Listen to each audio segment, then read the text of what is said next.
Hi friends, 100% మీరు మాట్లాడతారు. Nihali spoken English institute. ఈ వీడియోలో మనం ప్రేజల్ వర్బ్స్ కౌంట్ ఫర్ గురించి తెలుసుకోబోతున్నాం.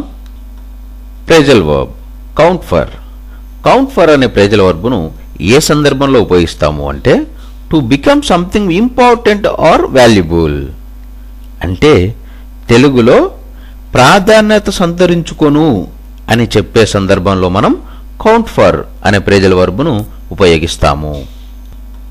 ప్రేజల్ వర్బ్ కౌంట్ ఫర్ అనే ప్రేజల్ వర్బ్ను ఏ సందర్భంలో ఉపయోగిస్తాము అంటే to become something important or valuable, అంటే తెలుగులో ప్రాధాన్యత సంతరించుకొను అని చెప్పే సందర్భంలో మనం కౌంట్ ఫర్ అనే ప్రేజల్ వర్బ్ను ఉపయోగిస్తాము.